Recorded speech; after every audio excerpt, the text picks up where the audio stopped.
Welcome back mga kaaltab. Ito na naman po ang inyong lingkod, si Mr. Destiny. At syempre magbibigay na naman po tayo ng pinakamainit na update po ngayon sa social media. Sila daw po ang trending. Sila daw po ang pinag-uusapan. Pero ba't ganon? Di po ba? Kung sila po yung pinag-uusapan, bakit hindi po sila nagte-trending? Bakit po ang nagte-trending ang Aldab Nation? Di po ba? Kaya nga sabi ko sa inyo, ako relax lang po ako mga kaaldab, kampante lang.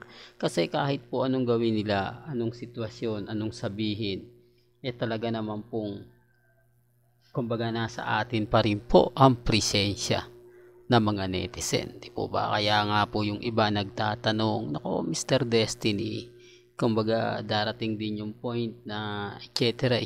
Di po ba? Kaya relax lang, kampante lang. Malay nyo, di po ba, bukas sa makalawa, mag-iba na yung sitwasyon. Mag-iba na yung mga bagay-bagay na, kumbaga, inaasahan at talaga naman pong, kumbaga, makikita nyo. Kasi ako, sabi ko nga po sa inyo, relax lang, di po ba, kampante ka lang. Ang dami kasi mga bali-balita, maraming mga kwento, maraming mga sinasabi na talaga naman pong mapapaisip ka. Talaga naman pong masasabi mo na, kumbaga, oo Mr. Destiny, kasi ako, ano ko to kumbaga alam ko to, gamay ko to, di po ba? Pero sa bandang huli, hindi rin. Po ba? Kaya nga yung iba nagtatanong na, hindi, ano yan, kumbaga, walang ganito yan, walang ganun yan, lahat ng mga sinasabi mo hindi totoo, lahat ng mga pinapaliwanag mo walang katotohanan, okay lang naman po yun. Hindi naman po tayo namimilit, po ba?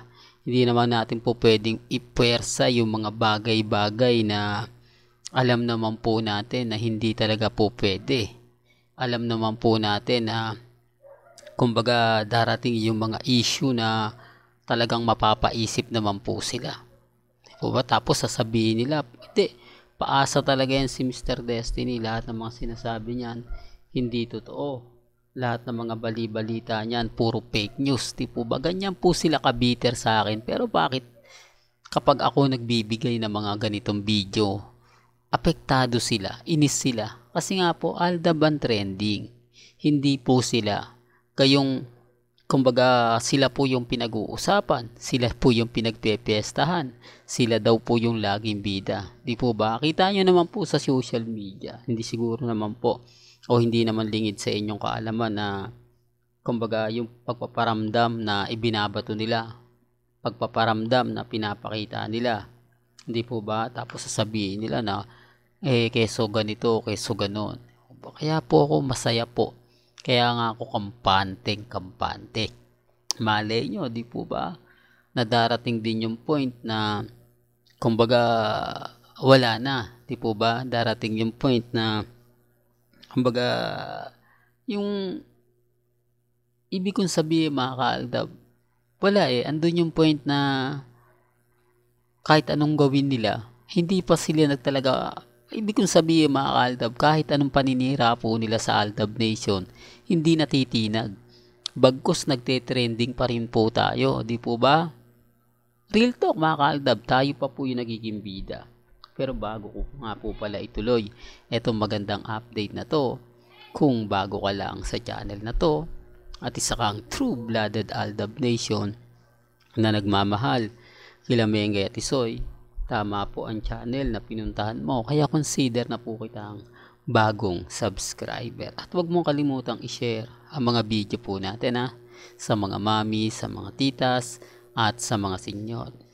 Ito lagi ko pong sinasabi at lagi ko pong pinapaliwanag sa mga taong dumadaan at sa mga taong bumibisita. Ipinipilit po talaga nila yung gusto nila. At lagi ko naman pong paulit-ulit na wala pong choice na Alden. Wala pong choice na Mengay. At ganoon din naman si Catherine. Kahit sabihin na natin na may karelasyon sila, utos po ng management yan Kailangan nilang i-promote. Kailangan nilang paangatin ang pelikula po nila o mag-hype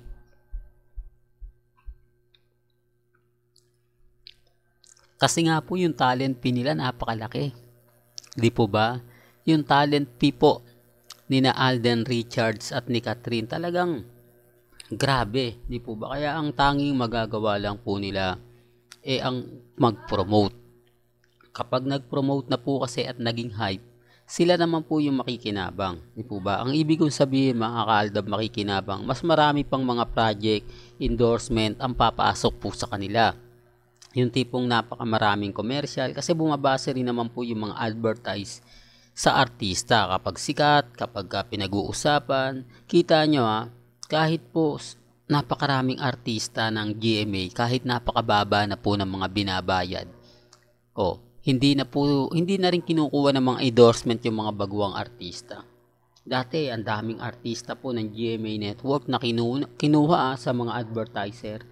Kumbaga, sila yung mga naging model, pero ano nangyari? Hindi, para lang klaro, ano nangyari? Hindi po ba wala?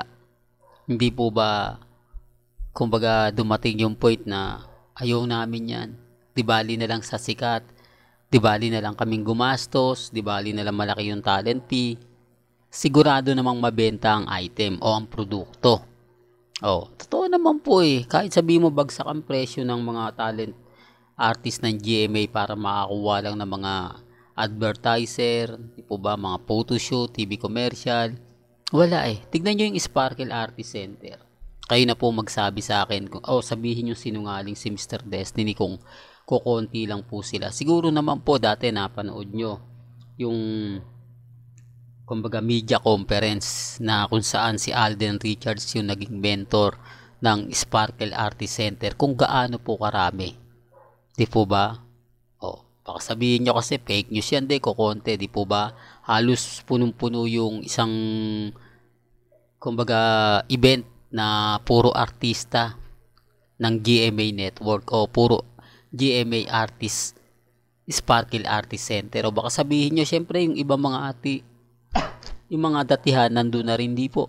Karamihan po taga ABS-CBN na artista na pumunta nga po sa GMA Network. Kung titignan nyo, napakaraming artista di po ba ng ABS-CBN.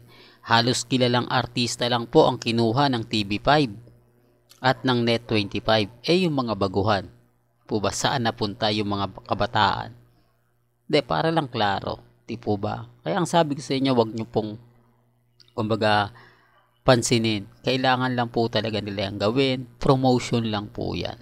Hanggang dito na lang po ang ating latest updates. Kaya kung gusto nyo pa po ng pinaka-latest at sariwang update, tumutok lang po kayo dito po sa channel ni Mr. Destiny para updated po kayo sa mga latest at sa mga bagong video po na ilalabas po natin maya-maya lang. Hanggang sa muli, salamat po sa panonood at pakikinig.